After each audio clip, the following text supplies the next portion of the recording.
What if one seat in first class could decide the fate of an entire airline? What if a single careless moment of prejudice cost not just millions, but $500 million and the future of an empire?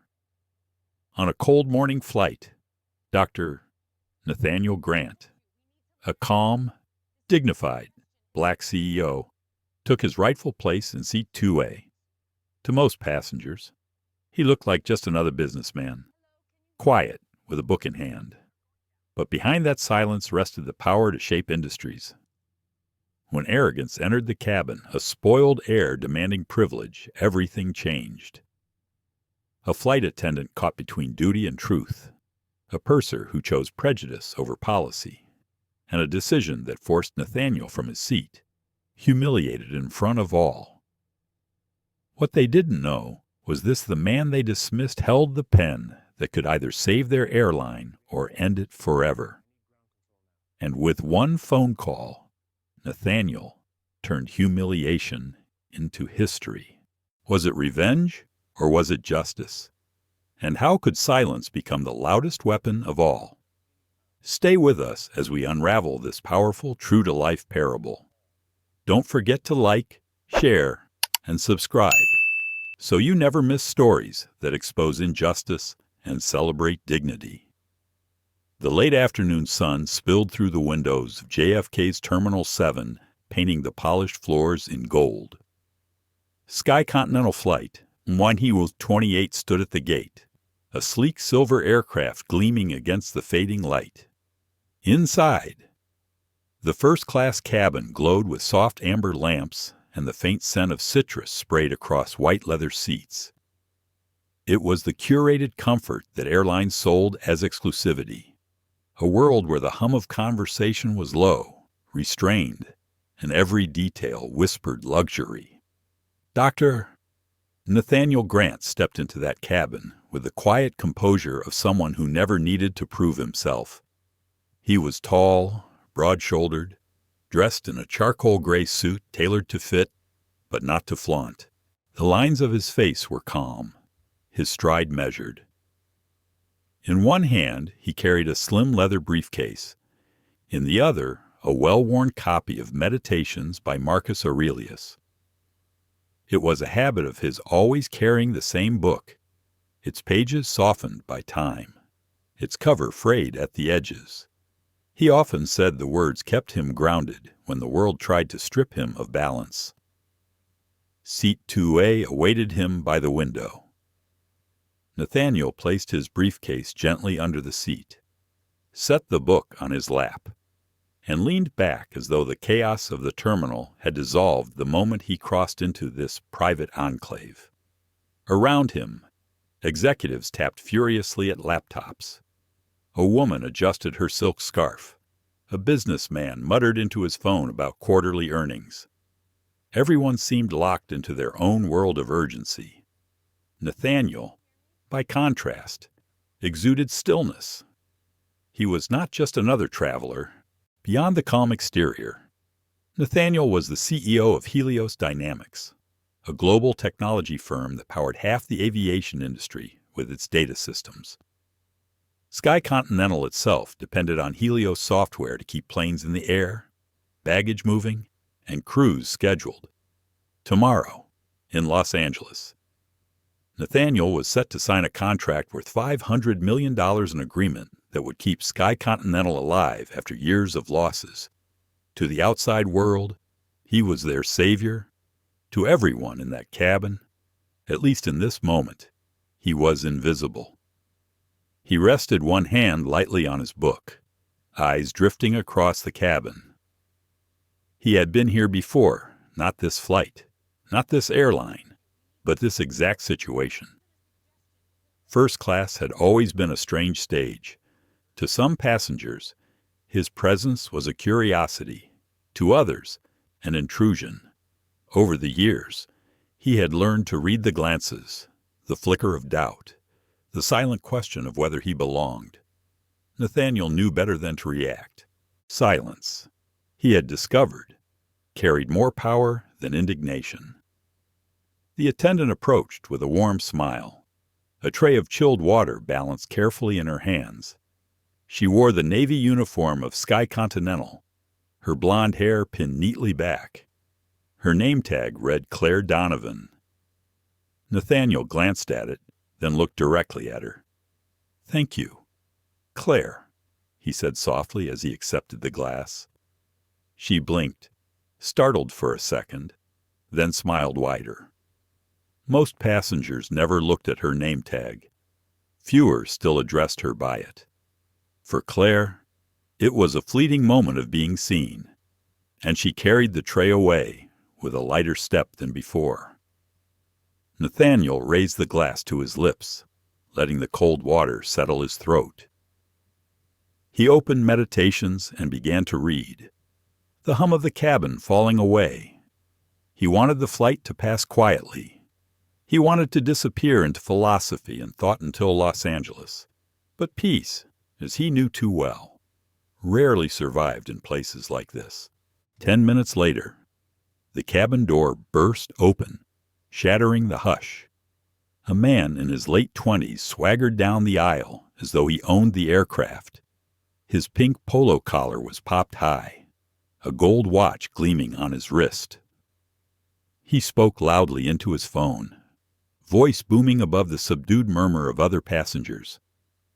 "If it doesn't clear 9 digits, don't even bring it to me. You got that? I don't waste time on pocket change." He ended the call with a dramatic snap of his wrist and shoved the phone into his pocket. His eyes scanned the cabin, sharp and restless, until they landed on the open seat beside Nathaniel. "Seat 2B. The man's gaze flicked briefly to Nathaniel, traveling from polished shoes to calm expression, and then away again as though the assessment was complete. He smirked. "Perfect," he muttered. He dropped his duffel bag onto the seat, ignoring the startled look from another passenger. "I'm supposed to be back in 3D, but whatever. This one's better. I'll take it." He waved lazily at Claire as though issuing a command. She hesitated, voice trembling slightly, but still touched with professional polish. "Sir, I'm afraid that seat is reserved for crew rotation. We'll need to wait until all passengers are boarded before the man cut her off with a scoff, flicking his hand like brushing away a fly. Policies, rules, paperwork games, doesn't matter. I'm fine here." Nathaniel didn't lift his eyes from the book. He turned another page, but his chest tightened. He knew this pattern. He had seen it replayed countless times, entitlement wrapped in arrogance, the dismissal of rules in the name of privilege. For him, the sting wasn't Derek Whitmore's words. He didn't know the man's name yet, but the familiarity of the scene. It was always the same. Someone else deserved more. Someone else was deemed the priority. He breathed deeply, pressing his thumb against the page of Meditations. You cannot control what others do. You can only control your own response. The words steadied him. Claire shifted uneasily, caught between duty and fear. She opened her mouth as if to protest again, then closed it. The pink-collared passenger had already leaned back, stretching as if he had conquered territory. Around them, first-class passengers exchanged glances. A woman rolled her eyes. A man shook his head, but stayed silent. The air had changed. What was once serene now carried a thin crackle of tension, as though everyone sensed a storm forming, but chose to ignore it. Nathaniel remained still. He wanted this to end quietly, but he also knew it never did.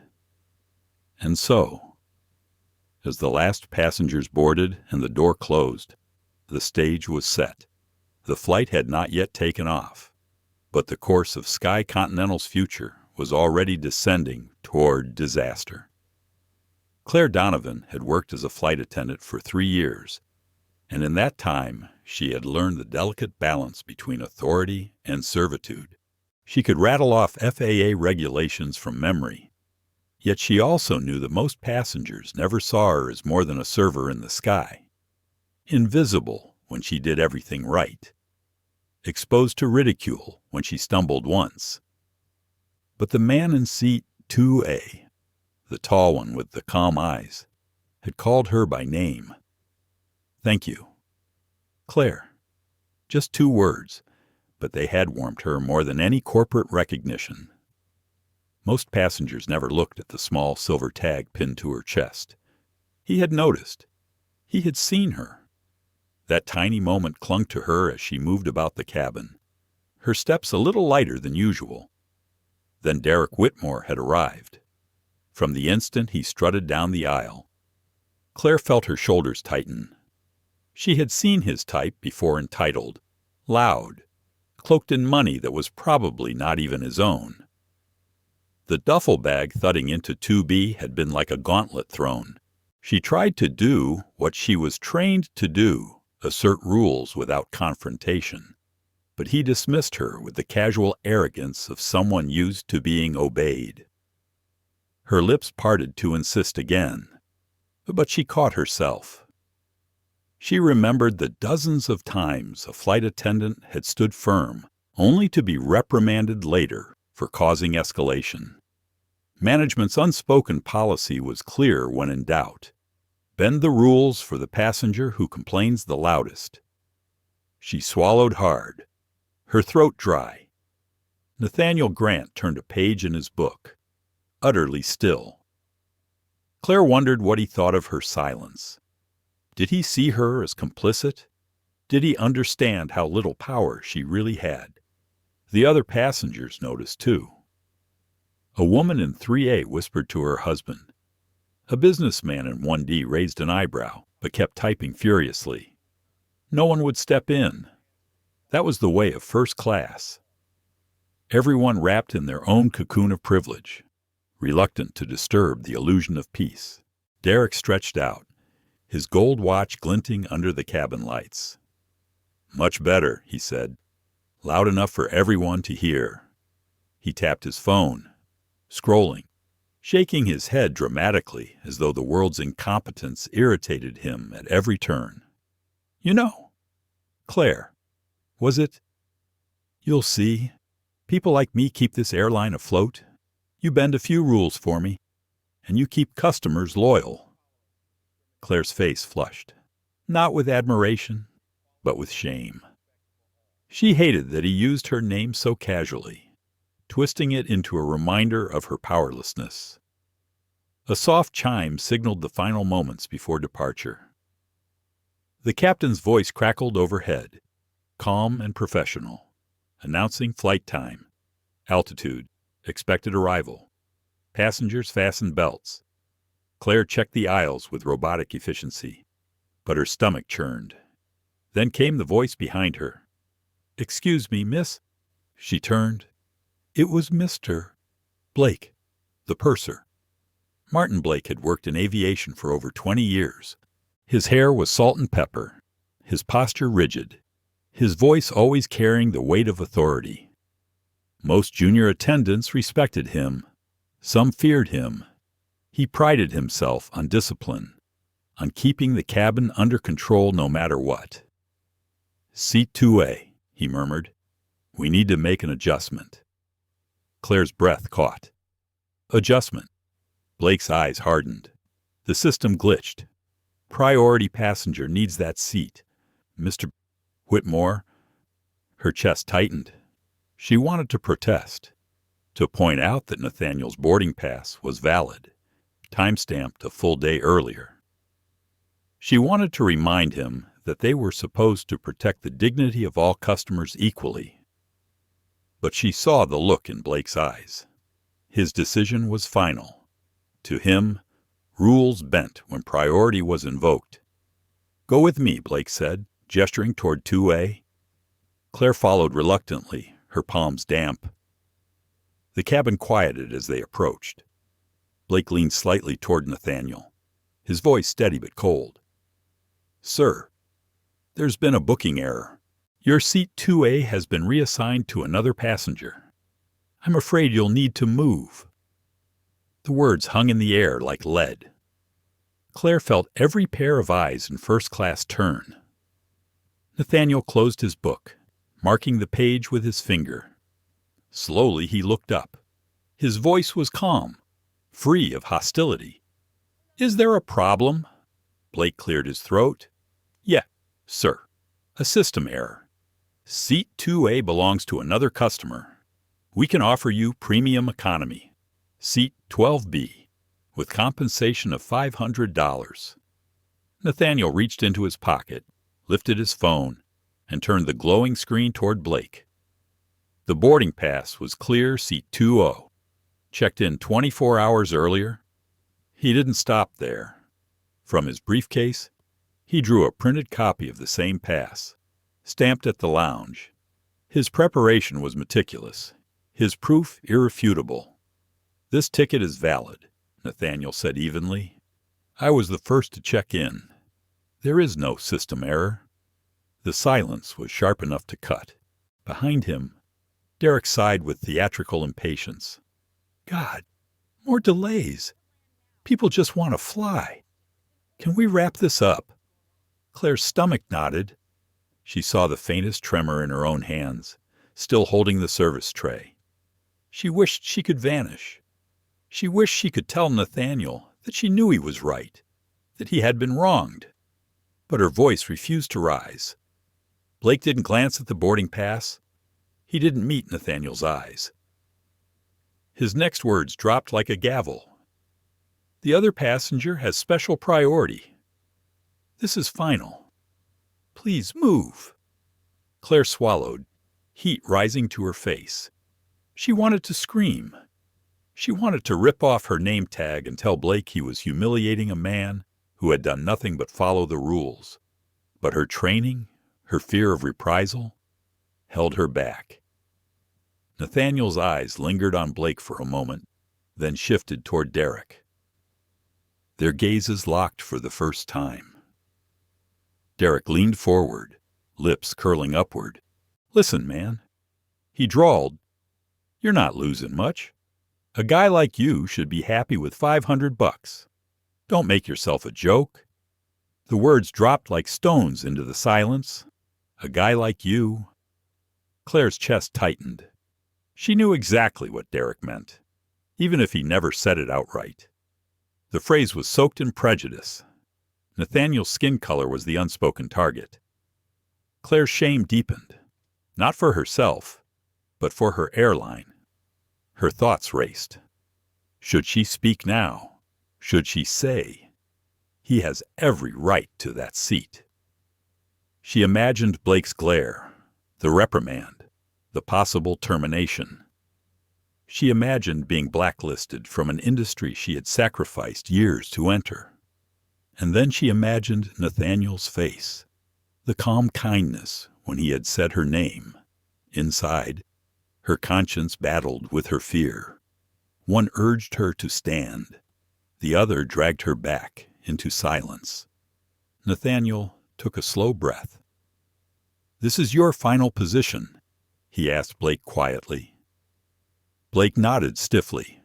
"If you refuse, we will have to call security. The decision is final." Claire's pulse hammered in her ears. She wanted the ground to open up beneath her feet. She wanted someone else to intervene, to stop this madness. But the cabin was frozen in anticipation. They all wanted to see how the man in 2A would react. Her eyes shifted to him. His posture was steady, his heartbeat invisible to anyone but himself. And in that moment, Claire realized something he was calculating. Not raging, not panicking, but calculating. Nathaniel looked down at his worn copy of Meditations. Then he looked back at Blake. The storm was still gathering, and Claire, trapped between duty and conscience, could only watch as the line between justice and injustice grew sharper by the second. The hum of the engines outside the cabin seemed louder than usual, as though the aircraft itself sensed the unease building within. The first-class passengers had fallen into an unnatural stillness. Some stared down at their phones, pretending to ignore the drama unfolding in seat 2A. Others peeked openly, curiosity outweighing courtesy. The air was thick with expectation. Dr. Nathaniel Grant sat quietly, hands folded over the worn copy of Meditations. His mind was a storm of memory and restraint. He had walked into countless boardrooms where his competence was doubted before he spoke a single word.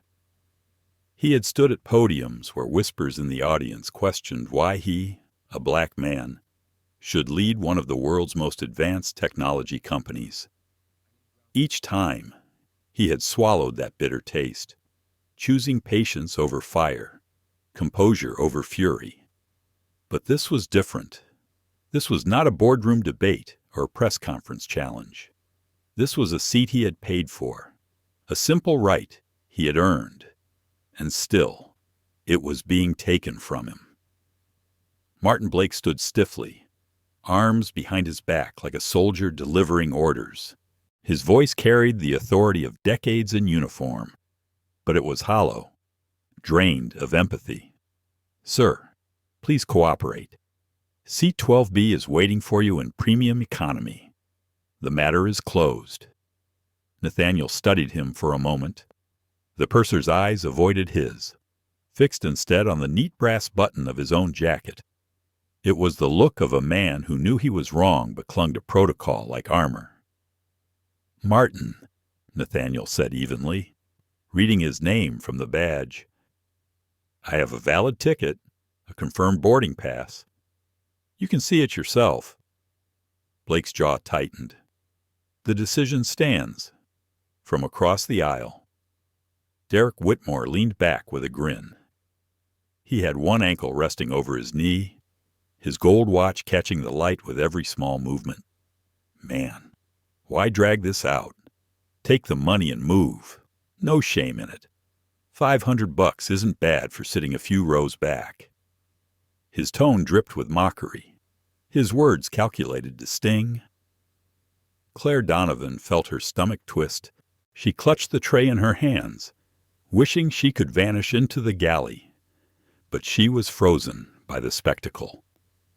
She saw Nathaniel's profile, calm yet taut, as though every muscle was under perfect control. She remembered the warmth in his eyes when he said her name earlier, and now she watched those same eyes hold a different weight, quiet calculation, restrained power. The businessman in 1D cleared his throat as if to intervene, then thought better of it. The woman in 3A glanced nervously at her husband, who whispered, "Stay out of it." Silence reigned, but silence had its own cruelty. Inside Nathaniel, a question pulsed. Should I fight? Should I raise my voice? Demand justice here and now? He imagined the headlines, the viral video of a black man dragged from a seat while others watched. He imagined the sting of humiliation replayed endlessly online. His pulse quickened. He closed his eyes for a moment, summoning Marcus Aurelius. You cannot control the world, but you can control your response. His response, he knew, would define not just this moment, but everything that came after. He opened his eyes, steady once more. His voice was calm, but it carried the weight of finality. So this is Sky Continental's position. I must give up a valid seat, with proof of purchase, for another passenger. And if I don't, you will call security. Blake's shoulders stiffened. That is correct, sir. Derek smirked wider. Finally, some clarity. Security will be here in a minute if you don't move. Trust me, you don't want that scene. Take the 500. Enjoy a drink in premium, and let's all get on with our day. The words a man like you still echoed in the air, unspoken yet undeniable. Nathaniel felt the weight of dozens of eyes pressing on him. He could see it in their gazes, the hunger for spectacle, the morbid curiosity to watch whether he would break. They wanted drama, the proof that he did not belong. He would not give them that. With slow deliberation, he unbuckled his seatbelt. The click echoed like the crack of a gavel. He slipped his book into his briefcase, lifted his carry-on, and rose. Every movement was measured, precise. A man in complete command of himself even as others stripped him of fairness. As he stood, he turned slightly toward Claire. His voice dropped low, just enough for her to hear. "I'm sorry you were put in this position." Her eyes burned with tears. She wanted to apologize, to beg his forgiveness, to tell him that she admired his strength. But the words caught in her throat. She nodded faintly instead, her heart aching. Nathaniel turned away. He did not look at Derek, though he felt the smug grin lingering in the air. He did not look at Blake, though he knew the purser's relief would be temporary. He simply walked down the aisle, each step like the steady strike of a drum. The cabin door opened as he approached. The sound of it closing behind him was dull and heavy, like the toll of a funeral bell. For most in the cabin, the incident was over. Nothing more than an inconvenience before takeoff. But for Nathaniel, the decision had already been made. He had lost a seat, but gained something far more powerful, irrefutable proof of systemic rot. He stepped onto the jet bridge, the cool air of the terminal washing over him, around him. Passengers rushed to gates. Announcements echoed overhead. The world carried on. Yet within Nathaniel, silence reigned. Not the silence of defeat, but the silence of calculation. Inside the cabin, Claire stood motionless. Derek laughed softly to himself, basking in his victory. Martin Blake gave a curt nod, satisfied that authority had been maintained. But Claire knew they had all witnessed something much larger. She had seen in Nathaniel's eyes a stillness that was not surrender. It was restraint, a restraint that carried a storm within it. And storms, she realized, never stay contained. Nathaniel walked with purpose through the terminal, his briefcase swinging at his side. His jaw was set, his mind already moving faster than his steps. This was not just an insult. This was not just prejudice. This was data. Cold, undeniable data. And data was the one weapon Nathaniel knew how to wield better than anyone in the industry. By the time he reached the Sky Continental Lounge, he knew exactly what he would do. He would not argue with gate agents. He would not protest to supervisors. He would not even raise his voice in public. His war would be fought differently. With a single phone call, he could end what Sky Continental thought was their salvation, and he would. The door to the lounge closed behind him, muting the terminal's chaos. A receptionist greeted him, but he barely registered her words. He requested a private room, his tone calm, his presence unshakable. Minutes later, he sat alone at a polished table, the glass walls reflecting his face back at him. He looked at his own eyes in that reflection steady, sharp, carrying the flicker of a storm.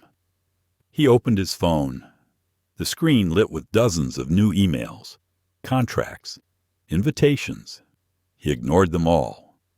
There was only one call that mattered now. He drew in a slow breath, recalling the calmness of Marcus Aurelius once more. Then he tapped the name. The battle of Flight 828 had ended in humiliation. The war, however, was just beginning. The aircraft taxied slowly toward the runway, but for those in first class, the journey had already begun on a very different path. Claire Donovan moved through the cabin with automatic gestures, offering pre-departure beverages and ensuring seatbelts were fastened.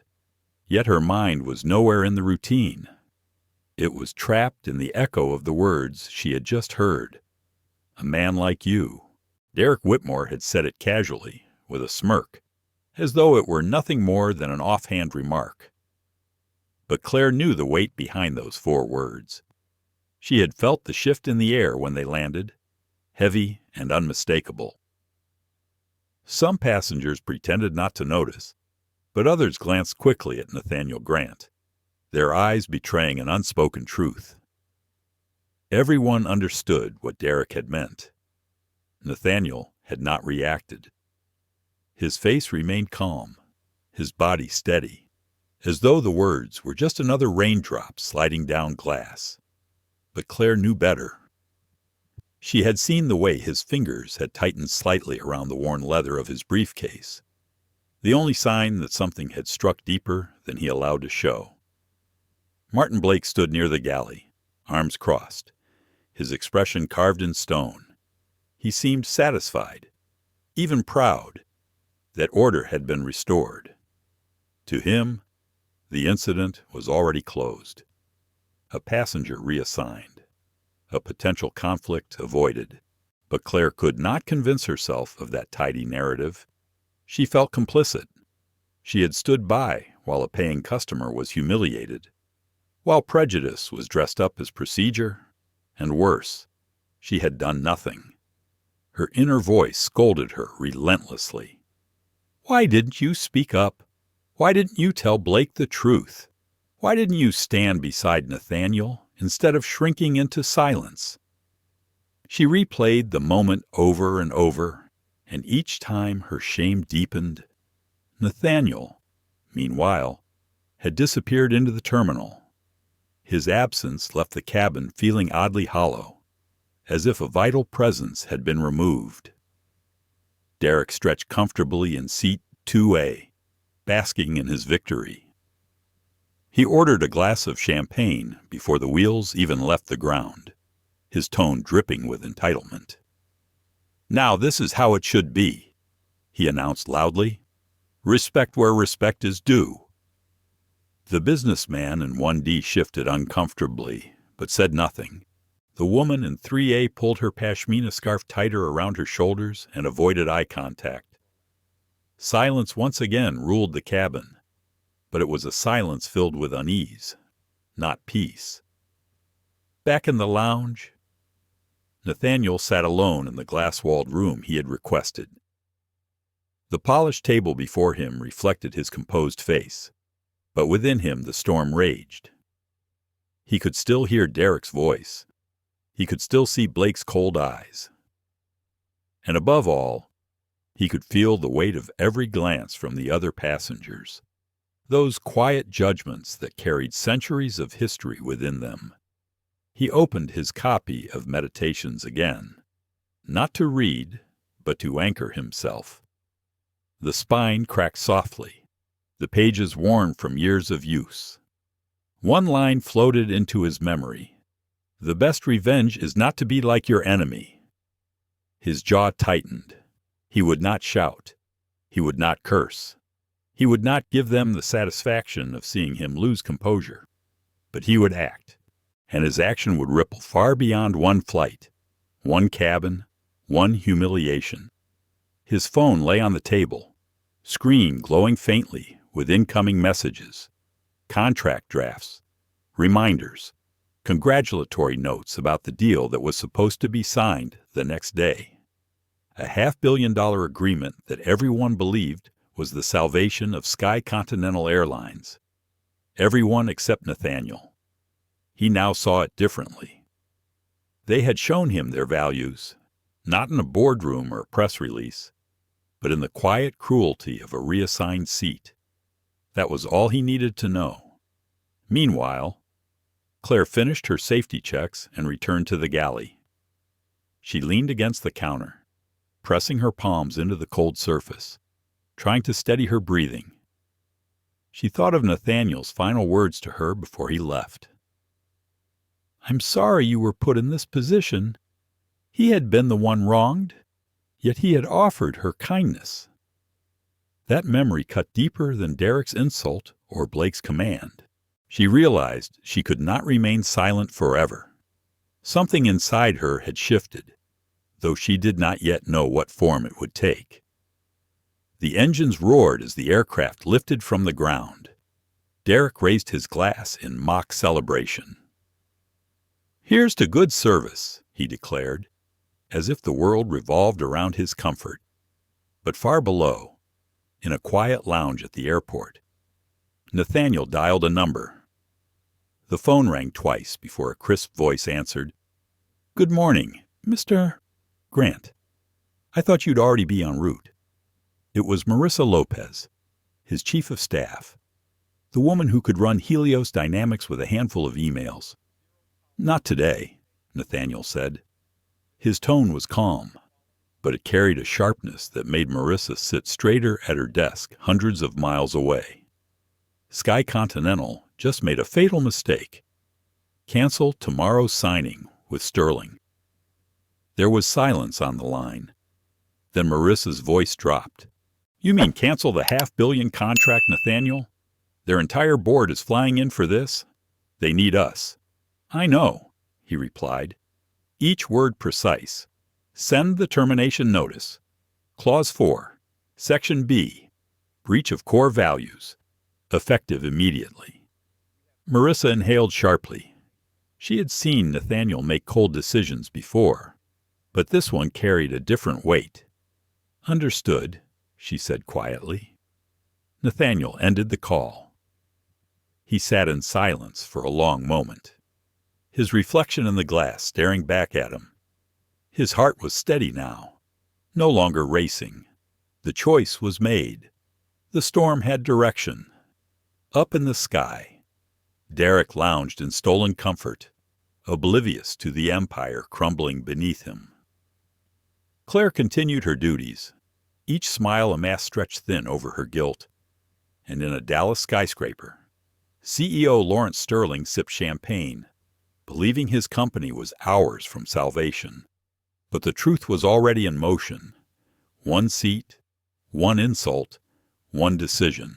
Sky Continental's fate had just shifted, and no one on that flight could yet grasp the magnitude. The sun poured across Dallas that morning like molten gold, reflecting off the glass towers of the financial district. At the heart of it all stood the headquarters of Sky Continental Airlines, a building that shimmered with the confidence of an empire. Inside, the mood was triumphant.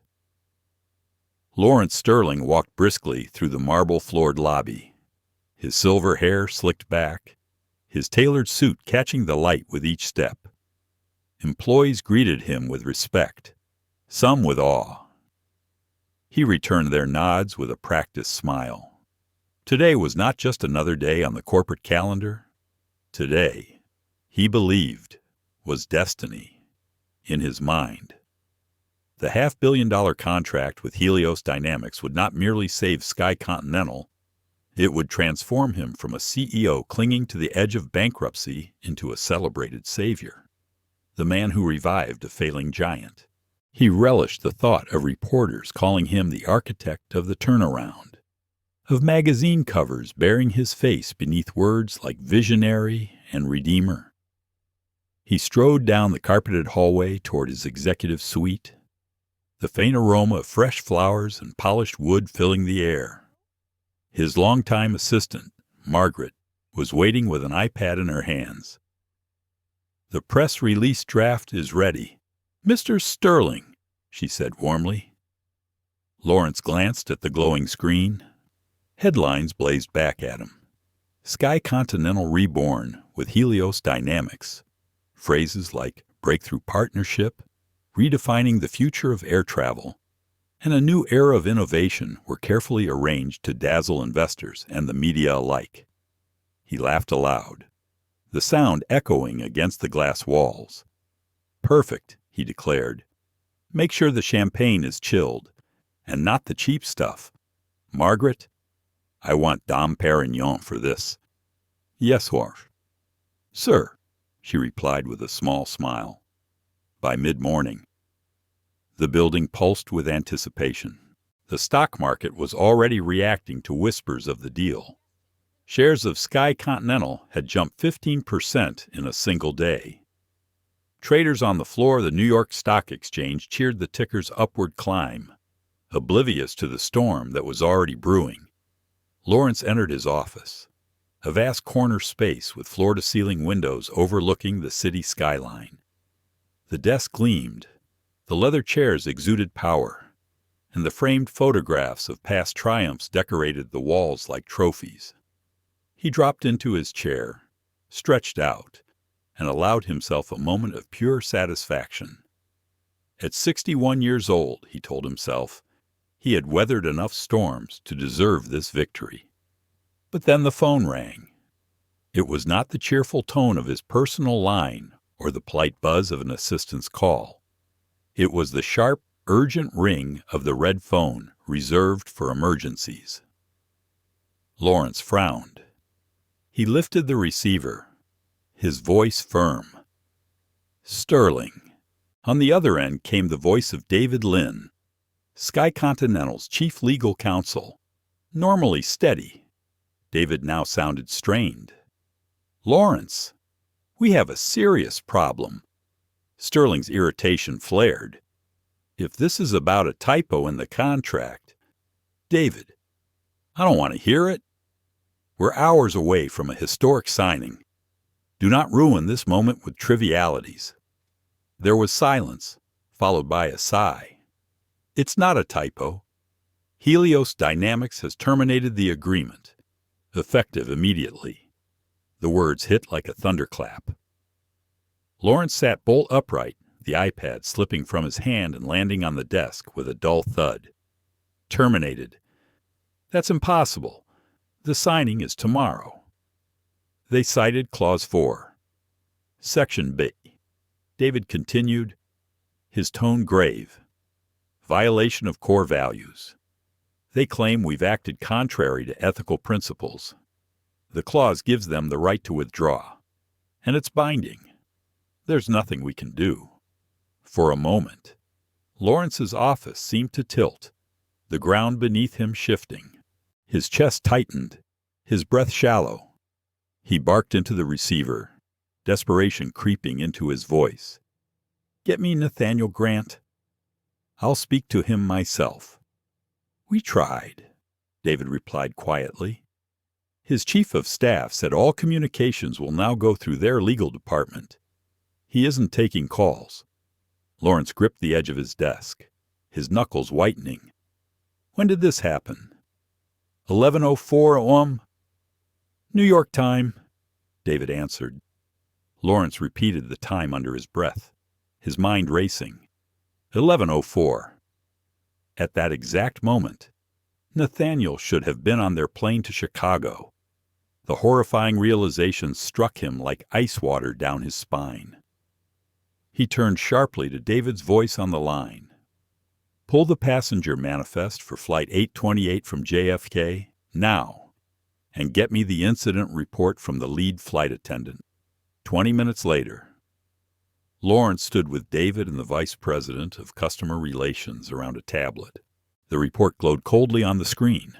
Each word a dagger. Passenger, seat 2A, Mr. N. Grant, reassigned. Due to booking error, compensation offered. Passenger deplaned voluntarily. Flight delayed 22 minutes. The vice president swallowed hard. Grant, he whispered. Nathaniel Grant, CEO of Helios Dynamics. Lawrence's face drained of color. He staggered back into his chair, muttering, No, it can't be. David's voice was hoarse. We forced the CEO of our most important partner out of his seat. In front of witnesses. The vice president's eyes scanned further down the report, then froze. The passenger who received priority was listed as Derek Whitmore. His voice faltered. Your nephew. Lawrence's heart slammed against his ribs. His nephew Derek, the spoiled young man who had always strutted through life as though it owed him everything. The nephew he had indulged too many times, and now, because of that indulgence, because of Derek's arrogance, Sky Continental's lifeline had been severed. He slammed his fist on the desk with a roar. Get Derek on the phone. And Coleman, the purser who allowed this, I want his uniform stripped today. His career is finished. The line connected to Derek's phone. Lawrence barely breathed as he heard his nephew's voice on the other end, casual and smug. "Uncle Larry, you won't believe it. They treated me like a real VIP today. Some guy was in the seat I wanted, but the crew handled it perfectly. Kicked him out and gave me 2A. Summit still knows how to respect the Sterling family." Lawrence closed his eyes. His hands shook as his fury boiled. He forced out words that carried the weight of doom. "You fool."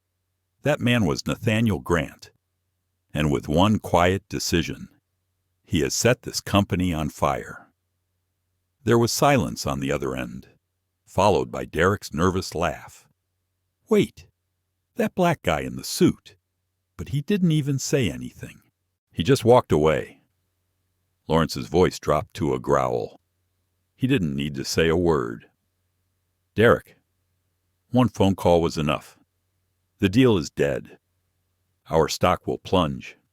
And this airline, our airline is finished. Because of you." He slammed the phone down, refusing to hear another word. His breath came in ragged bursts, his vision swimming. The empire he had built, the name he had spent decades defending, had collapsed in a single morning, beyond the windows. Dallas shimmered in sunlight, but for Lawrence Sterling, the sky had already gone dark. The apartment in Queens was quiet, except for the low hum of a refrigerator and the occasional creak of pipes hidden behind the walls. Claire Donovan sat at her small kitchen table, staring at the badge she had pulled from her uniform just hours earlier. The metal was cold in her hands. The Sky Continental wings that once filled her with pride now pressed against her skin like an accusation. The images kept replaying in her mind. Derek Whitmore sliding into seat 2A with a smug grin. Purser Martin Blake's stony face as he ordered Nathaniel Grant to move. And above all, the calm, almost heartbreaking look in Nathaniel's eyes as he rose from his seat. He had not argued. He had not pleaded. He had simply stood, as though the humiliation was one he had endured too many times before. And then, those final words he whispered to her. "I am sorry you were put in this position." Claire pressed her hands over her face, her chest tight. He had been the one wronged, yet he had found room to comfort her. That kindness weighed heavier than any reprimand she might face from her supervisors. She had done nothing when she should have spoken. She had chosen silence, and that silence now felt like betrayal. She opened a notebook and began to scribble frantically, words tumbling out as if trying to free themselves from her conscience. Reassignment. Seat 2A. Platinum status passenger humiliated. Purser override. She scratched out lines, rewrote them, underlined others, but nothing she wrote erased the image of Nathaniel's quiet dignity. She thought of Martin Blake's cold authority, the way he had avoided Nathaniel's eyes when issuing the order. She thought of Derek's mocking laugh, the way he had said a man like you as though Nathaniel were somehow less, unworthy of the seat he had rightfully paid for. Claire's pen trembled. She wrote 2 words in large, shaky letters. Prejudice witnessed. She pushed the notebook away, her breath uneven. She knew what would happen if she told the truth. Sky Continental would fire her. They might even try to sue her for breaching confidentiality. She could lose her career, her stability, everything she had built since she was 19 years old. But she also knew what would happen if she stayed silent. She would carry the weight of complicity for the rest of her life. Her phone buzzed on the table, lighting up with messages from coworkers. Some joked about the delay earlier in the day. Others gossiped about Derek Whitmore's arrogance. But none mentioned Nathaniel Grant. To them, he was just another passenger removed from a flight, forgotten. Claire stared at the screen. her thumb hovering. She scrolled through her contacts aimlessly, searching for someone to call. Family, friends, colleagues none of them could understand. None of them could help. Her finger paused when she remembered something she had seen weeks earlier. A late-night documentary about corruption in the banking industry. The name of the journalist came back to her. Michael Chen, investigative reporter for the Wall Street Journal. He had built a reputation for exposing powerful corporations, for dragging hidden truths into the light. Claire's pulse quickened. She had installed an encrypted messaging app on her phone months ago, but had never used it. Now her thumb tapped it open, and a blank chat window appeared. Her heart pounded as she typed, "My name is Claire Donovan. I was a flight attendant in first class on Sky Continental Flight 828 this morning. I need to tell you something." She stopped. Her finger hovered over the keyboard. If she sent this message, her life would change. She would no longer be invisible. She would no longer be safe. Her mind filled with doubts. What if he ignored her? What if Sky Continental found out before the story was published? What if the public blamed her for the entire fiasco? She closed her eyes and drew a shaky breath. Then she remembered Nathaniel's gaze. Steady, calm, unbroken. A man carrying humiliation with grace, but refusing to surrender his dignity.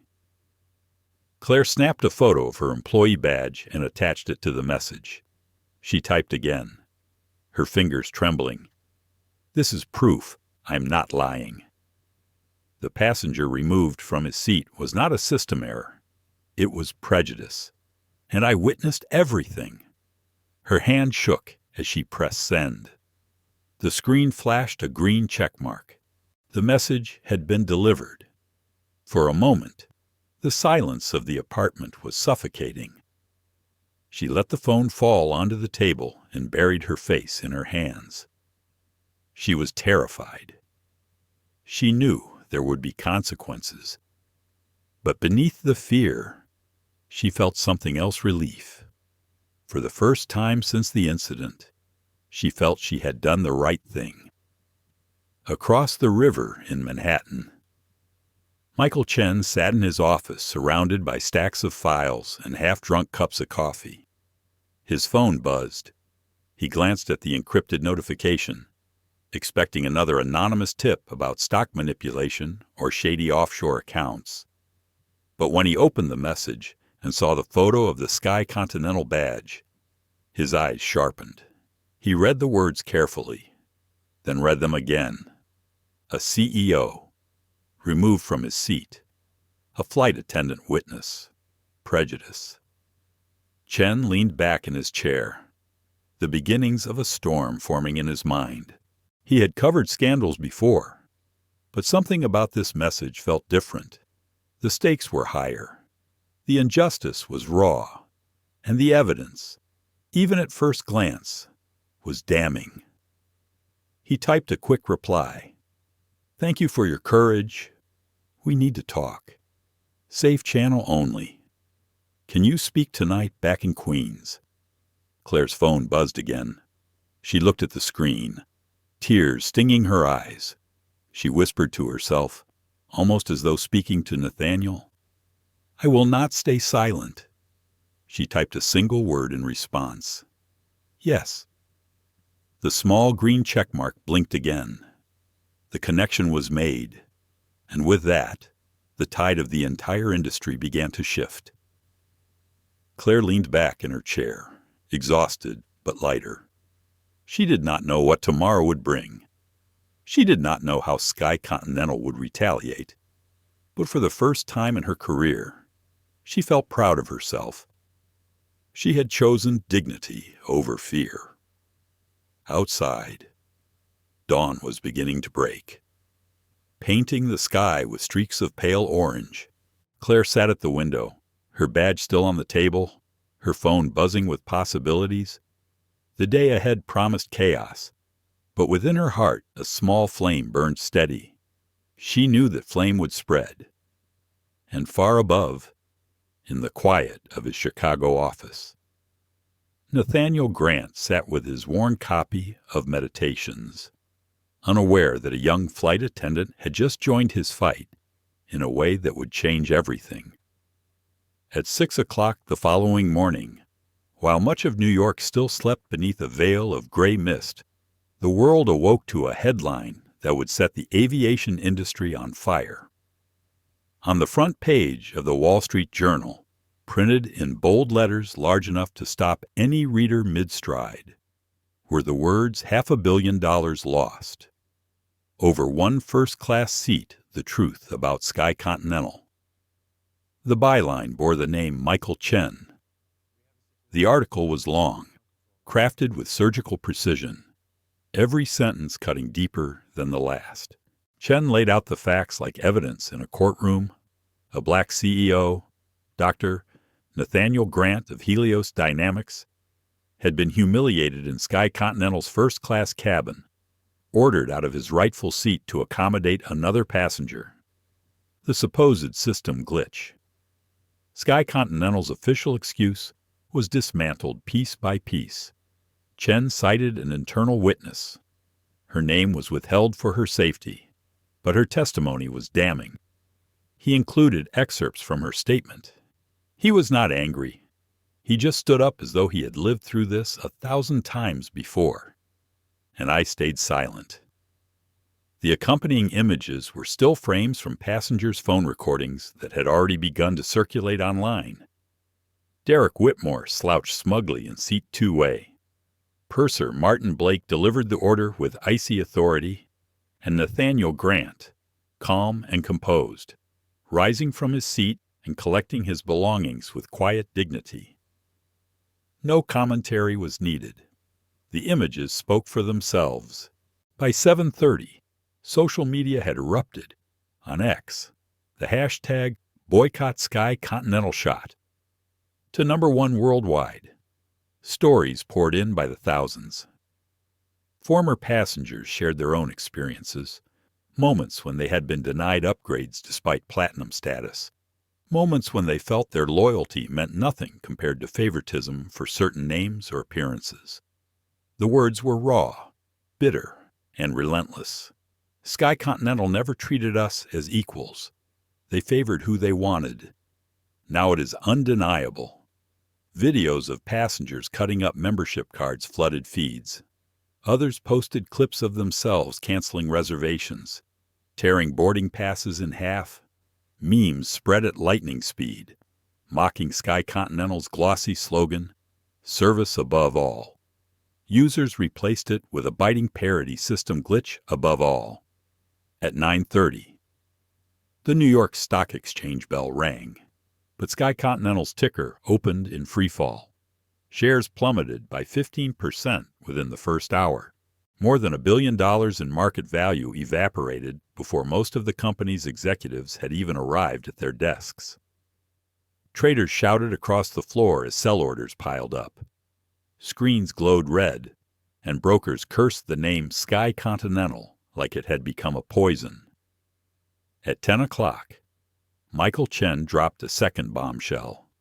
He published leaked internal emails, provided by Claire Donovan through encrypted channels. The messages were blunt and damning. From senior crew supervisors came instructions: never let VIPs complain. Always find a way, even if it means bending the rules.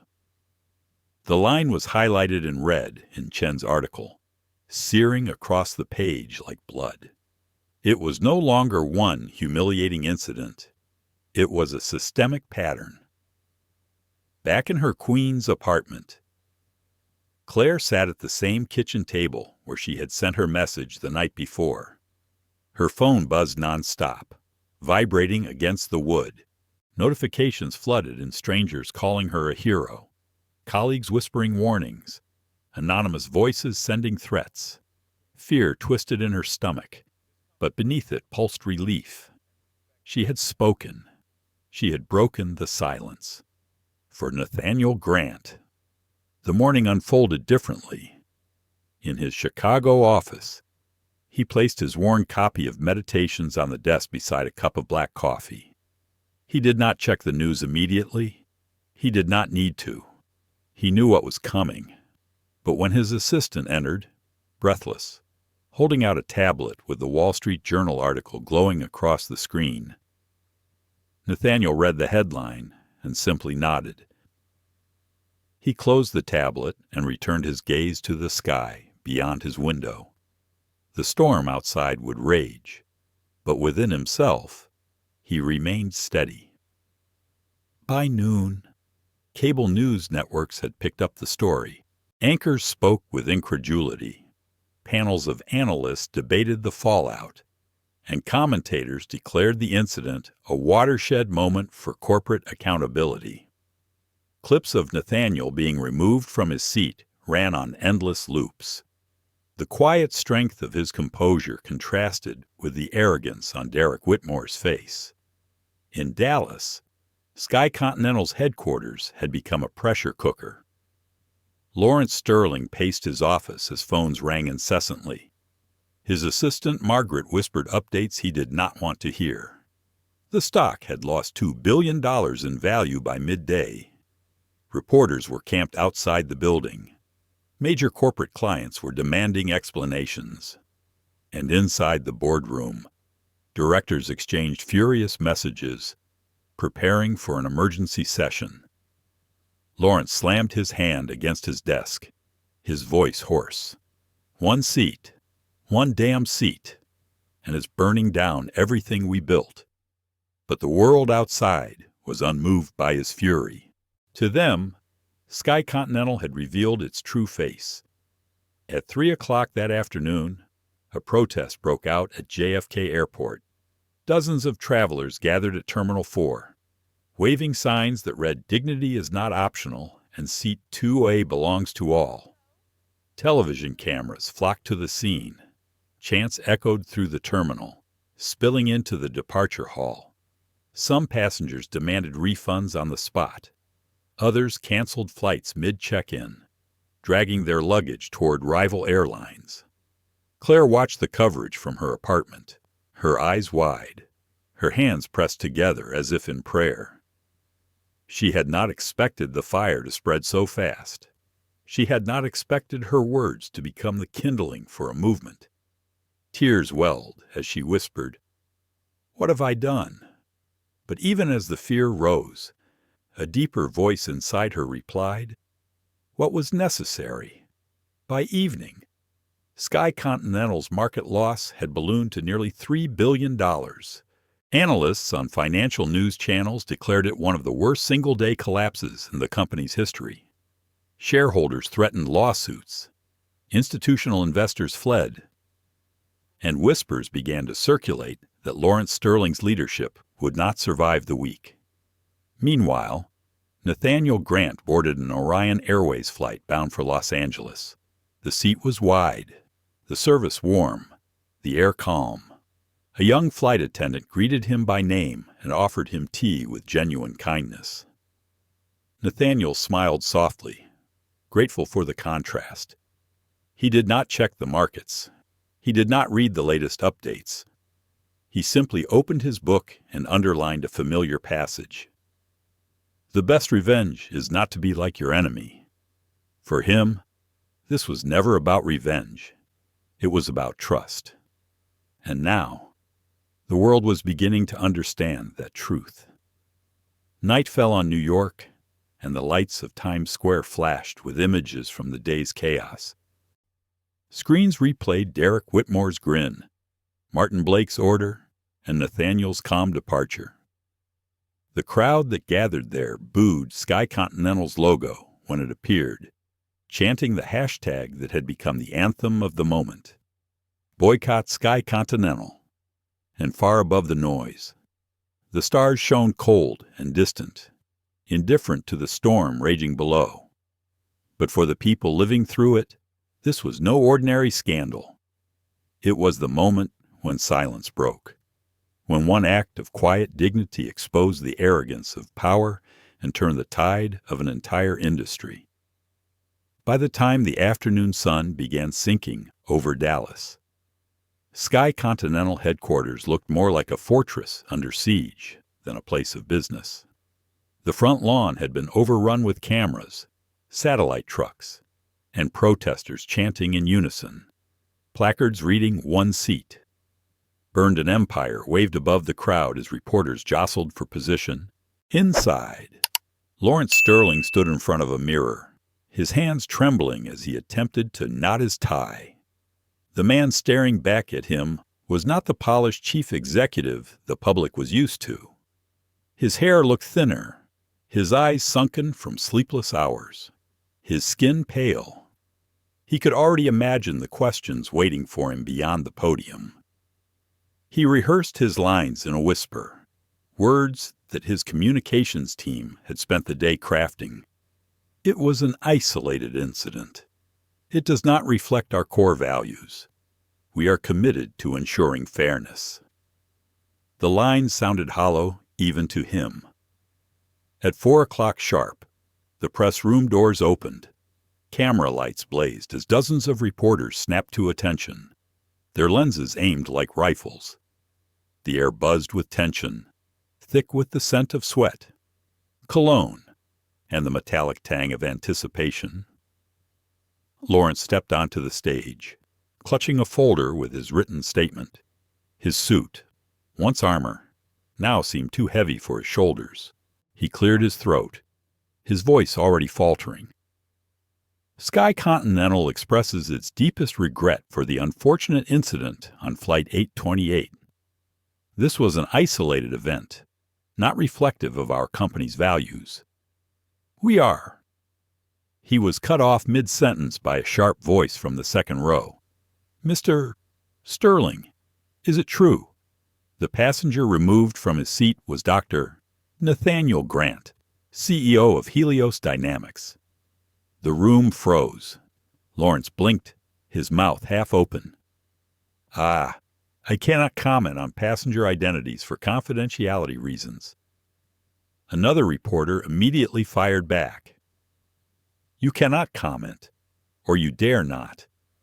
Because if this is true, you cost your airline a $500 million contract, and your investors deserve an answer. Cameras zoomed in, catching every bead of sweat forming along his brow.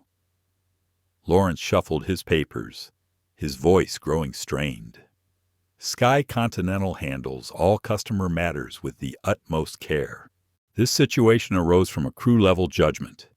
A third reporter's voice cut through the din, sharp as a blade. Crew-level judgment or nepotism. Was the seat reassigned to your nephew, Derek Whitmore? The word nephew cracked through the room like a gunshot. Gasps echoed as reporters leaned forward, hungry for confirmation. Flashbulbs strobed, illuminating Lawrence's paling face. He gripped the podium, his knuckles white. This was not a matter of family. It was a misunderstanding. The passenger had been prioritized due to a special status. The crowd erupted with overlapping questions. Special status because of bloodline. Are your crews ordered to favor family over paying customers?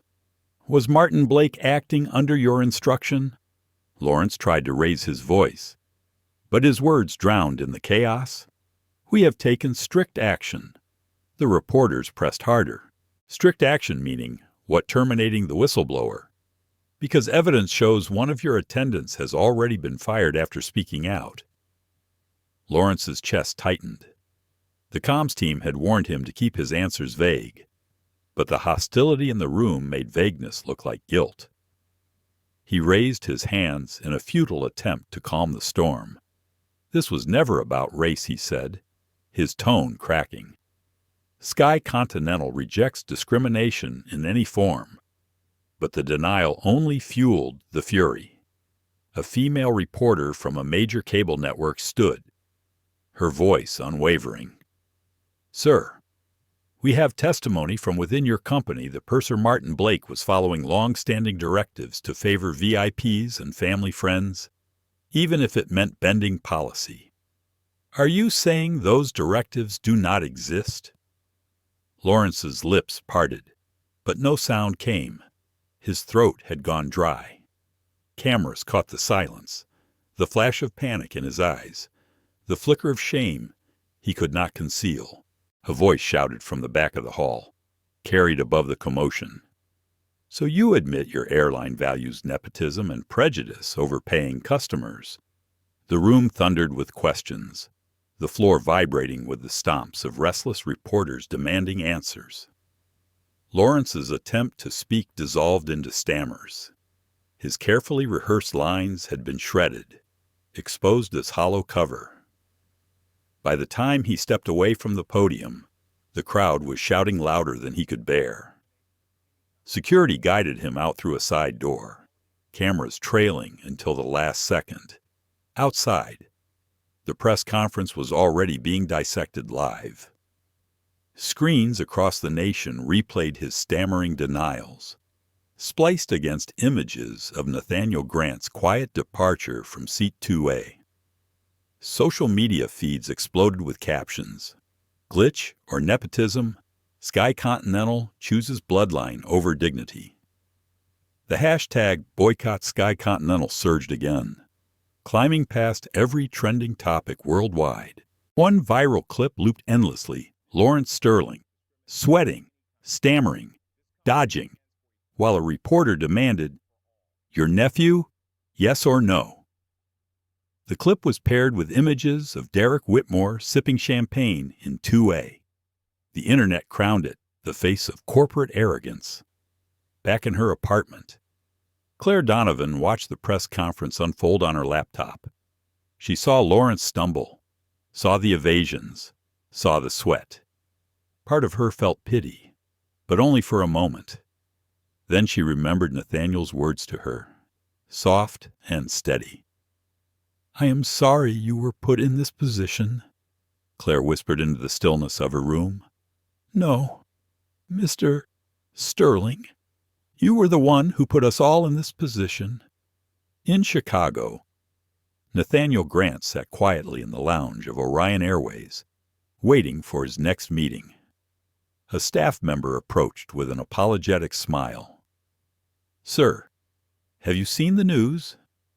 Nathaniel shook his head, sipping his tea. "I don't need to." He had no interest in watching Lawrence Sterling collapse on live television. His focus was forward. His silence had already done the work. But for Sky Continental, the nightmare was only beginning. Within hours, investors called emergency meetings. Law firms announced class action investigations into discriminatory practices. A coalition of advocacy groups demanded a federal probe, and rival airlines, sensing blood, issued subtle advertisements emphasizing dignity, fairness, and trust. The empire that Lawrence had spent decades building was collapsing in real time, not from mechanical failure or financial mismanagement, but from one truth exposed under the spotlight. By midnight, clips of the disastrous press conference had been viewed more than 50 million times. Comedians mocked Lawrence's evasions in late-night monologues. Editorials declared the incident a case study in how arrogance and prejudice could undo even the largest corporations. And across airports nationwide, Sky Continental counters were met with long lines of angry customers demanding refunds. The following morning, headlines were merciless. The New York Times, Sterling stumbles, silence louder than lies. The Financial Journal, $3 billion lost in one day. Sky Continental's nepotism crisis. Cable news tickers rolled the phrase that would haunt Lawrence forever, his nephew's seat, somewhere in the heart of Dallas. Lawrence sat alone in his office, the curtains drawn against the morning sun. He replayed the conference in his head, each question like a lash. His empire was burning, and the flames were fueled not by competitors, not by market shifts, but by his own failure to uphold the simplest of values, dignity. And though he refused to say it aloud, Deep inside, he knew the truth. One seat had brought him to the edge of ruin. One seat, and the world would never let him forget it.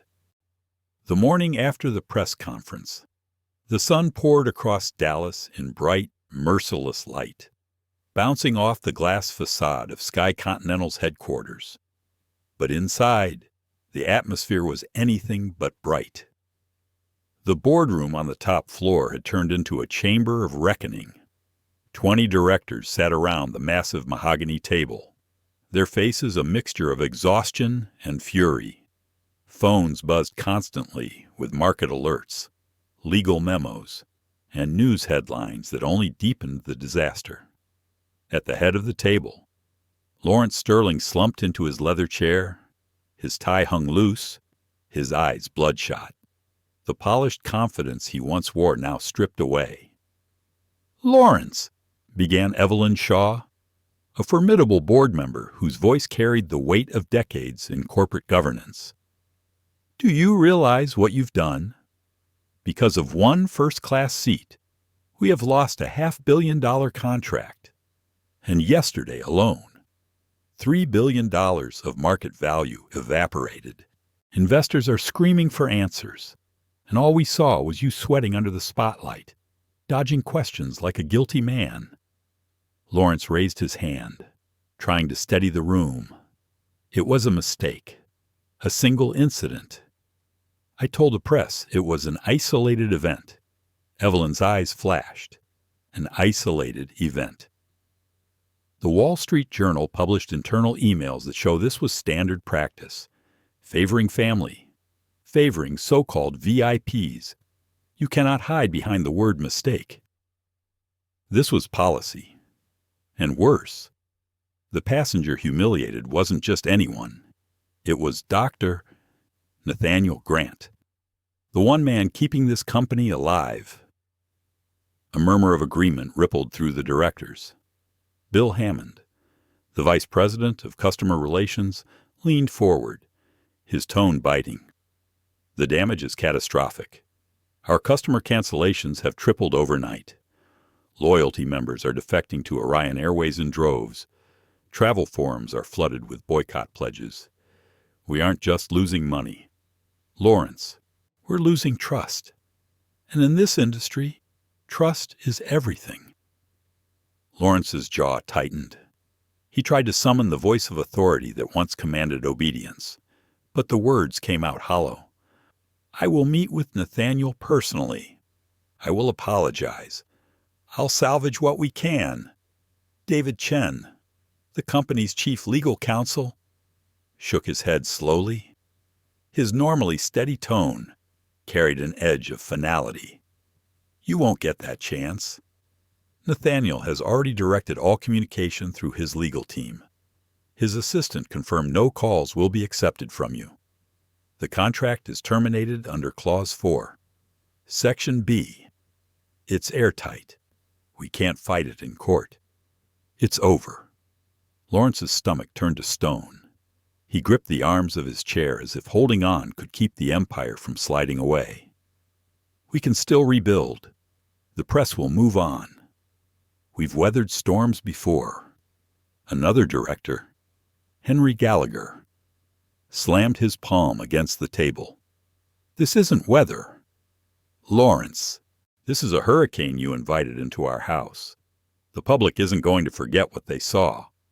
A black CEO humiliated on your watch, a nephew promoted into a seat, and you standing in front of cameras, unable to deny it.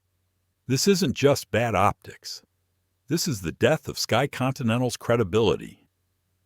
The room erupted in overlapping voices. Some shouted about shareholder lawsuits. Others demanded immediate restructuring. A few even whispered about bankruptcy protection. Lawrence raised his voice above the chaos, his throat raw. "Enough. You think I don't understand the stakes. You think I don't know what's at risk." But the outburst only underscored his weakness. Evelyn Shaw leaned forward, her expression sharp as glass. "Then act like you understand, because as far as I can see, you've become a liability. We cannot market our way out of this. We cannot spin it. The only path left is accountability. The word hung heavy in the air. Accountability. Lawrence's chest tightened. You're suggesting my resignation? You don't have a choice, Evelyn replied coldly. Investors are already demanding it. The board cannot shield you any longer. If you stay, the company falls faster. If you leave, maybe we buy ourselves time to salvage what's left. A wave of silence swept the room. Everyone knew it was true. Lawrence's mind churned. He thought of his father, who had once walked these halls as chairman. He thought of the decades he had poured into building Sky Continental into a global name. And now, it was unraveling because of one seat, one flight, one moment of arrogance multiplied by his nephew's entitlement. His own blood had become the stone that dragged him under. He slammed his fist on the table, his voice breaking. You think I'll hand over my life's work?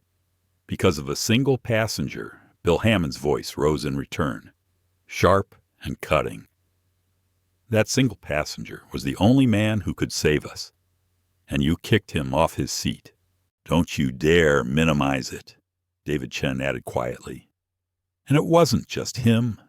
It was every passenger who has ever felt humiliated, ignored, or dismissed by this airline.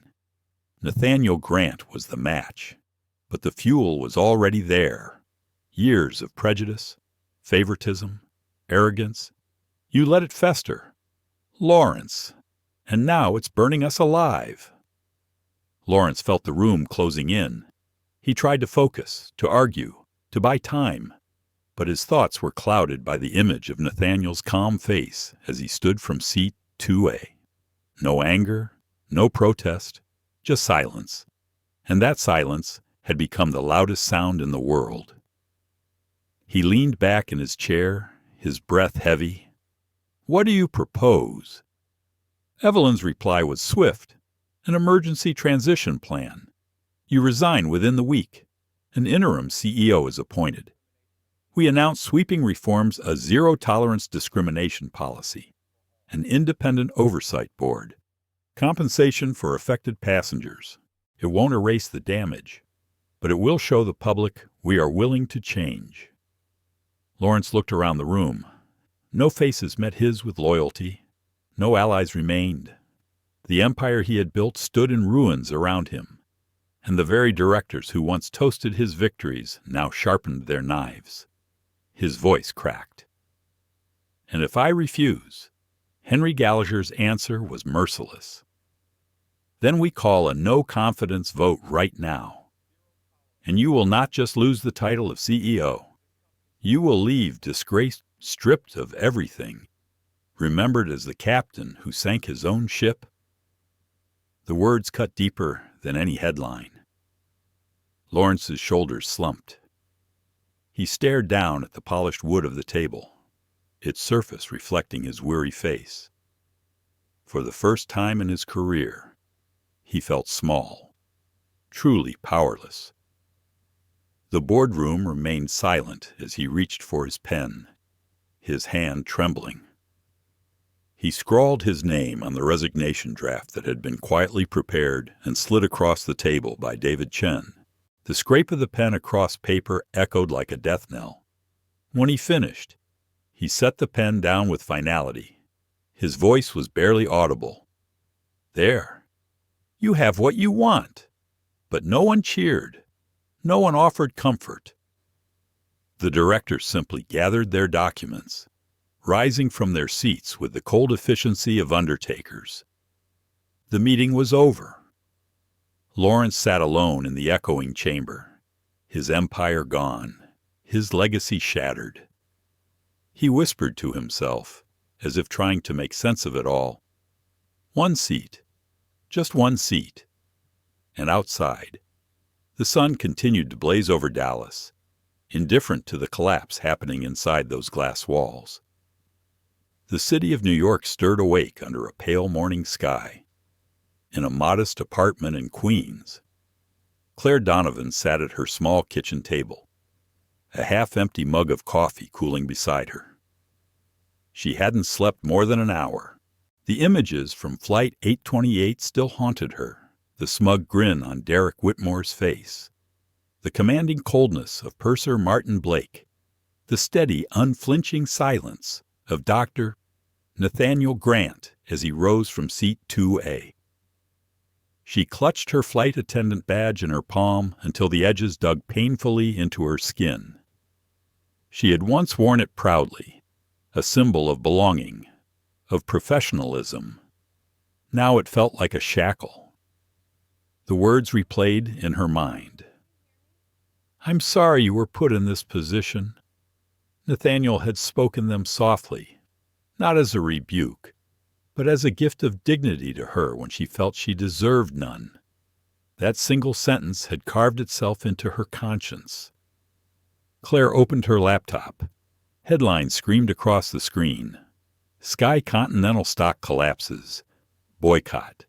Sky Continental surges. CEO under fire for nepotism. Beneath them. Stills of her own cabin appeared Derek stretching arrogantly in 2A. Martin gesturing with authority, and Nathaniel standing tall, suitcase in hand. Her stomach twisted.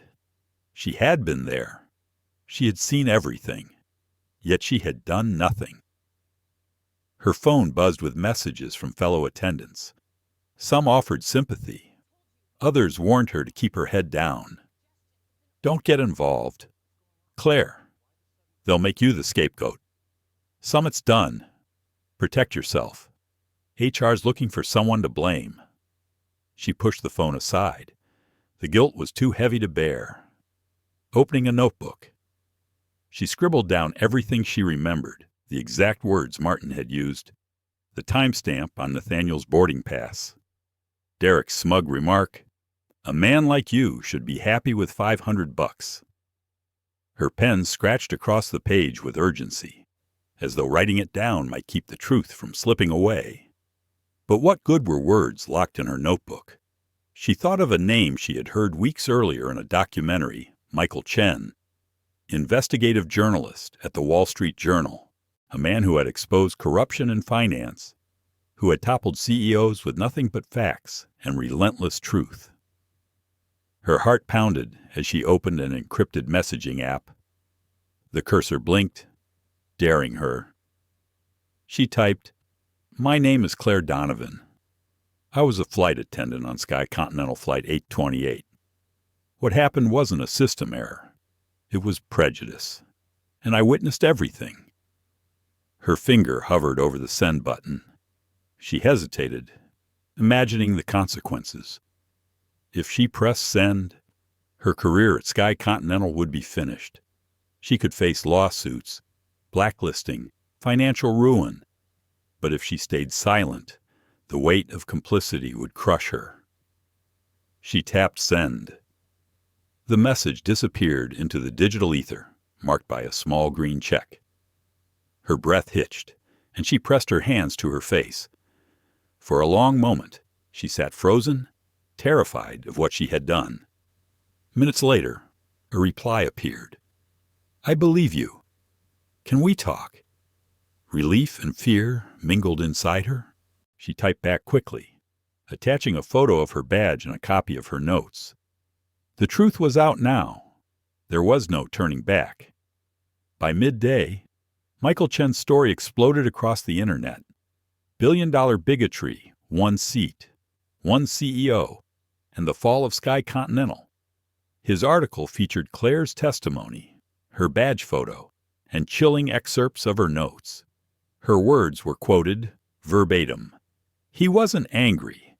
He just stood up as if he had lived through this 1,000 times before. And I stayed silent. The world latched onto her confession. Hashtags praising her bravery trended alongside condemnation of Sky Continental. Integrity starts with one voice, read one viral post with Claire's photo. At first, the flood of messages overwhelmed her. Thousands of strangers filled her inbox with gratitude. Survivors of discrimination wrote to her. thanking her for daring to speak. "You gave me hope. You told the truth when no one else would. You showed us that silence can be broken." But not every message was kind. Some accused her of betrayal, of disloyalty. Others hurled threats, calling her a liar, a disgrace. Fear pricked at the edges of her resolve, but the support outweighed the hate. Later that evening, Claire received a call from an unfamiliar number. The voice on the other end was calm, professional. "Missy Donovan, this is Rachel Porter, Director of Customer Strategy at Orion Airways. I want to thank you for your courage. We'd like to invite you to join our team." Claire nearly dropped the phone. "Me? But I was fired. I broke confidentiality." Rachel's voice was steady. "You didn't break anything. You upheld integrity. That's what matters to us.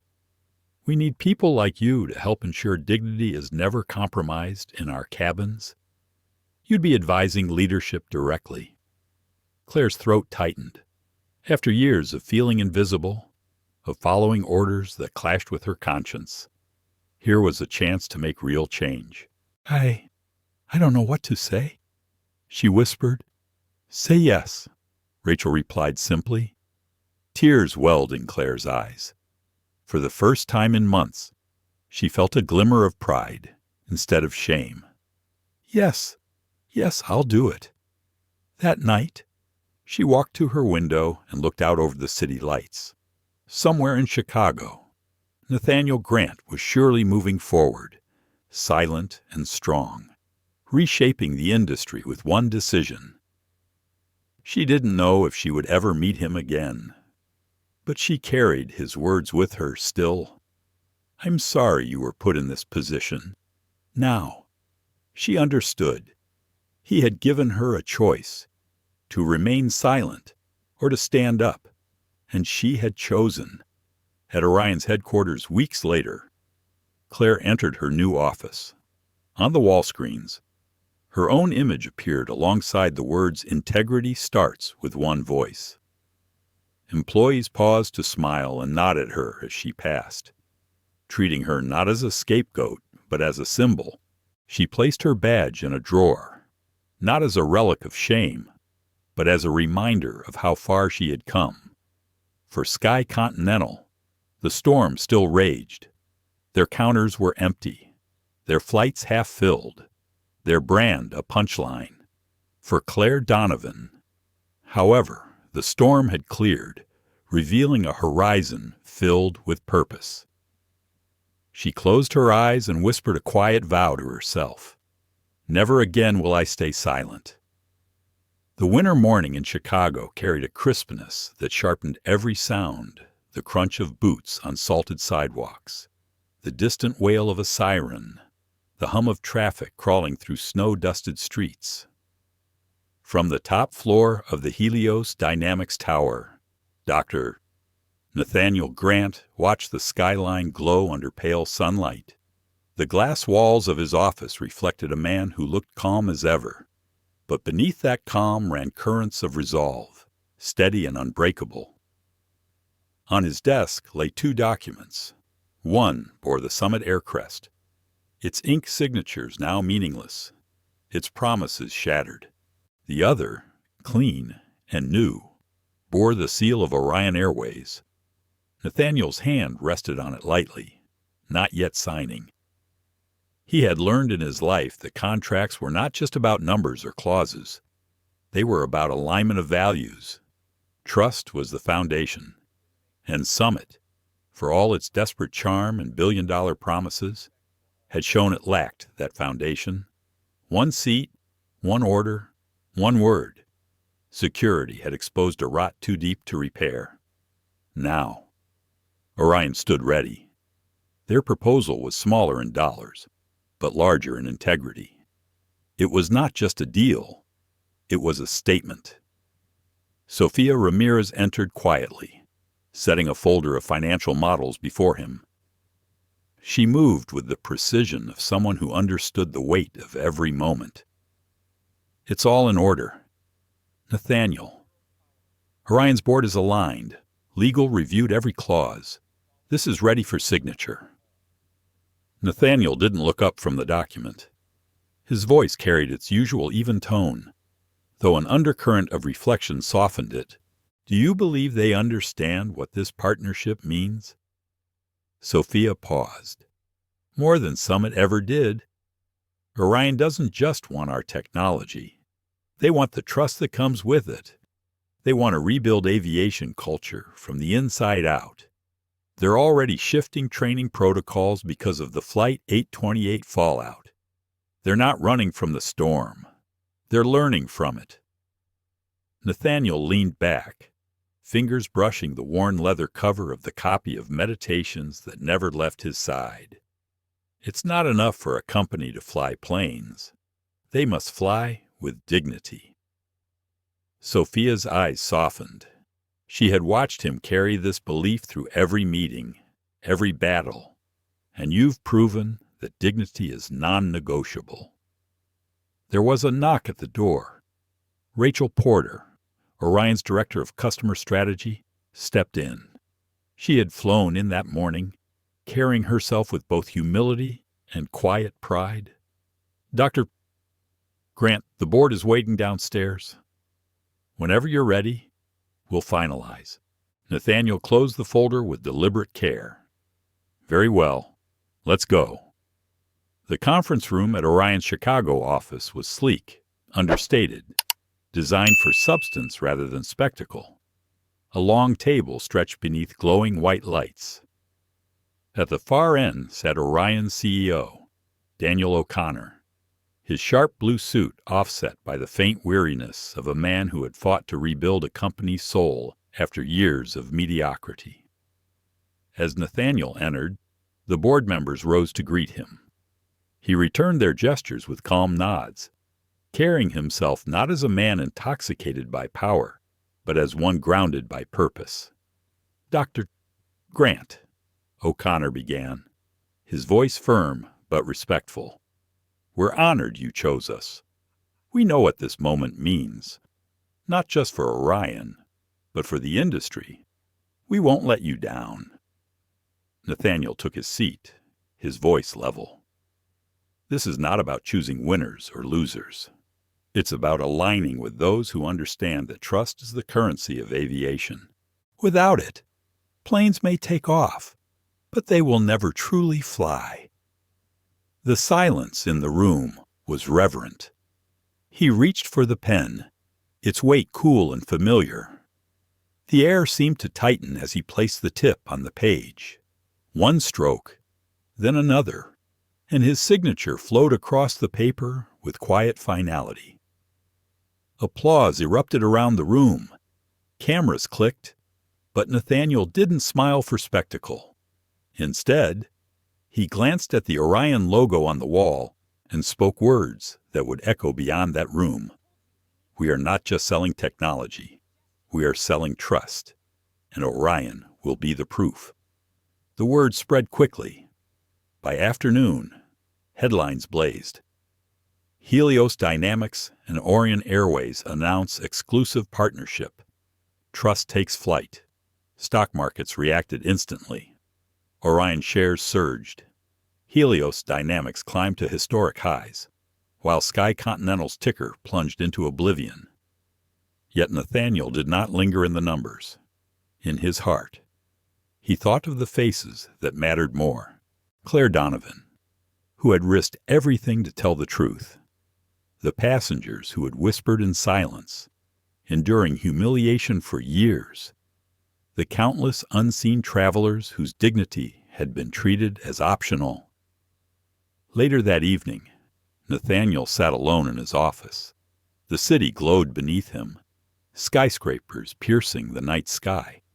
He opened Meditations to a familiar passage, the one he had marked long ago. You cannot control the world, but you can control your response. He whispered the words aloud, almost as a vow. His response had been silence when others expected outrage, calm when others wanted spectacle, decisiveness when others played for delay. and that response had reshaped the landscape of an entire industry. A soft knock broke his reflection. Sophia stepped in, holding a glass of tea. "You should rest. Tomorrow will be heavier than today. The press won't stop." Nathaniel accepted the tea with a faint smile. "Let them talk. Words won't rebuild Sky Continental, but actions will rebuild trust." Sophia hesitated, then asked softly, "Do you ever regret not fighting harder in that cabin? Not shouting, not resisting." Nathaniel's gaze drifted to the skyline. "Every part of me wanted to demand what was mine, to refuse humiliation. But I knew shouting would have given them what they expected, a man losing control. Silence forced them to confront their own prejudice. Silence gave me the power to respond where it mattered most, in decisions, not arguments." Sophia nodded slowly, seeing in his words the lesson she had watched him live. As she left the office, Nathaniel looked again at the signed Orion contract.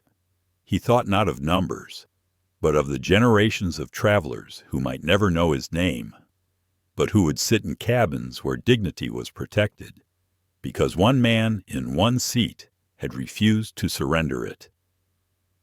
The city light shimmered in the reflection of his glass wall. He placed Meditations back on the shelf, his hand lingering on its spine.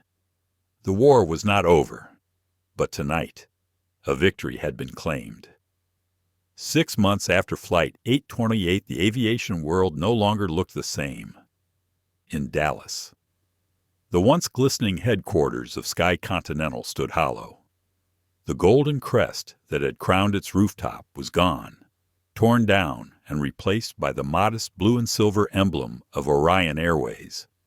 Where once executives in polished suits had strutted through marble lobbies, now movers carried out boxes and stripped away what little remained of an empire that had crumbled.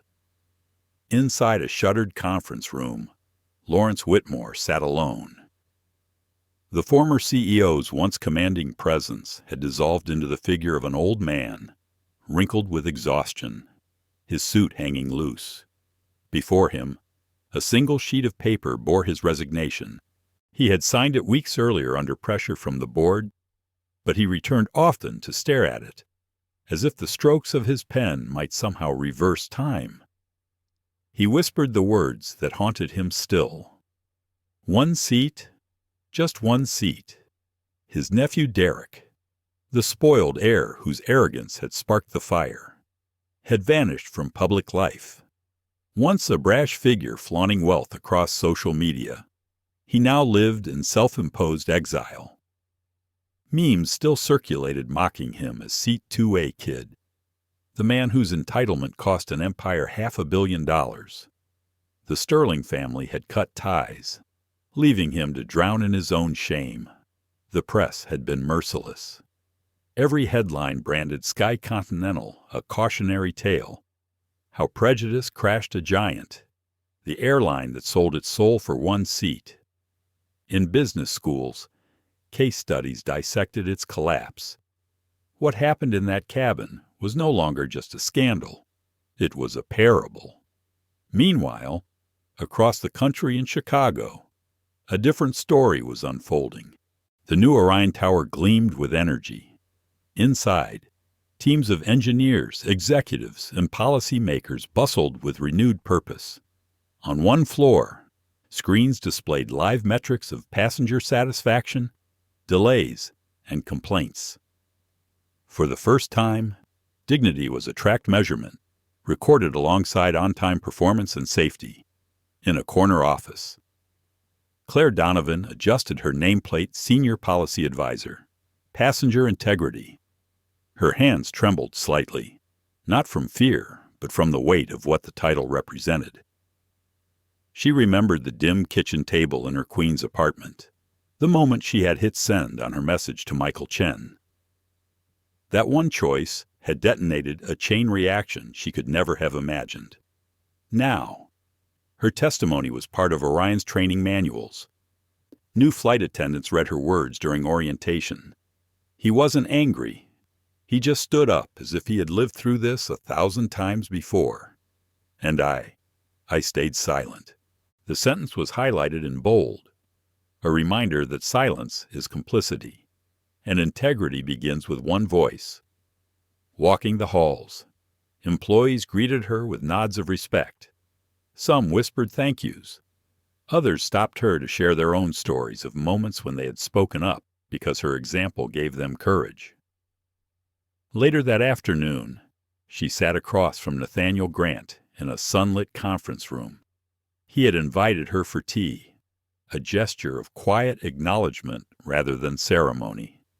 "You've changed more than you realize," Nathaniel said softly. His calm presence was the same as she remembered from the cabin. He carried power not in volume, but in the steadiness of his words. Claire shook her head. "I almost didn't speak at all. I almost stayed quiet forever." "But you didn't," Nathaniel replied. "And that is why we are here." For a moment, they both sat in silence, sipping tea, the city's skyline, stretching beyond the glass. It was not the silence of complicity this time, but of recognition. Downstairs, Orion's board prepared for a press conference. Nathaniel and CEO Daniel O'Connor would unveil their joint initiative, the Dignity Mandate, a sweeping set of reforms across the airline industry. The mandate required transparent reporting of discrimination, whistleblower protections, mandatory empathy training, and an industry-wide commitment that dignity was non-negotiable. When Nathaniel stepped onto the stage, reporters packed the hall, cameras flashed, microphones crackled, yet his demeanor remained serene. "We do not sell tickets," he said, voice clear and deliberate. "We sell trust. Trust that every passenger will be treated with dignity, no matter their seat, their skin, or their status. Trust is not a luxury. It is the foundation of flight itself. Without it, no airline deserves to soar." The hall erupted in applause. Reporters broadcasted his words live, headlines spreading within minutes. "Trust is the new currency," declared one, "airline industry reborn," proclaimed another, "back in New York." Michael Chen watched from his office, reflecting on how a single encrypted message from a frightened flight attendant had spiraled into an industry transformation. He typed a follow-up piece, From Silence to Skyfall, how one voice and one seat changed aviation forever. In Chicago. As the press conference ended, Nathaniel returned to his office. On the shelf behind his desk sat his worn copy of Meditations. He pulled it down, running his fingers across the cover, and opened to a page he had long ago underlined. "The best revenge is not to be like your enemy." He spoke the words softly, almost as a benediction. His decision had not been revenge. It had been clarity. By walking away in silence and acting with precision later, he had dismantled arrogance without ever raising his voice. He had replaced a $500 million deal with something infinitely more valuable, a legacy of trust. That evening, as dust painted the Chicago sky, Nathaniel stood by the window, tea in hand. Claire passed by in the hall, stopping briefly to glance in. For a moment, their eyes met, a silent bond between two people who had stood on opposite ends of injustice but found common ground in integrity. She smiled faintly. He returned the gesture with the smallest of nods. Outside, Orion planes took off one after another, streaking into the night with engines roaring like declarations of a new era. Passengers inside those cabins might never know the names Nathaniel Grant or Claire Donovan, but they would feel the difference in the welcome of a flight attendant, in the respect of a policy, in the assurance that dignity was not optional. Far away, in his empty Dallas apartment. Lawrence Whitmore watched one of those planes rise into the sky. His reflection in the window looked like a ghost. He muttered bitterly, "One seat destroyed me." And perhaps he was right. But in Chicago, Nathaniel knew the truth. One seat had not only ended an empire, it had built a new one, because dignity, once defended, could outlast even the largest fortunes. The story of Flight 828 would be told for decades not as gossip, but as a lesson. In classrooms, in boardrooms, in hangars. It would remind leaders that power is not measured in contracts signed or wealth amassed, but in how we treat one another when no one is watching. Nathaniel set his cup down and whispered one final truth to the quiet room. Human dignity is priceless, and with that, the legacy of one man, one flight, and one choice spread across the skies, carried not by noise, but by trust. One seat, one decision, one legacy. Dr. Nathaniel Grant never raised his voice. He never lashed out. He simply stood, walked away with dignity, and then made a choice that reshaped aviation forever. Sky Continental collapsed under its own arrogance, while Orion Airways rose on the strength of trust. But this story is larger than airlines. It is about us, about the way silence can either feed injustice or dismantle it, depending on who holds it. It's about the truth that human dignity is not a luxury, not a privilege. It is the foundation of any society that hopes to endure. We leave this story with two emotions, love and outrage. Love for those who stand firm, who choose empathy and justice even when it costs them. Outrage at the prejudice that still dares to strip people of respect in places as ordinary as an airplane cabin. The question remains for all of us if faced with the same moment. Would we stay silent or would we rise? If this story moved you, let your voice be heard. Like this video, share it with others, and subscribe to our channel for more stories that challenge, inspire, and demand change. Because dignity is priceless, and together we must protect it.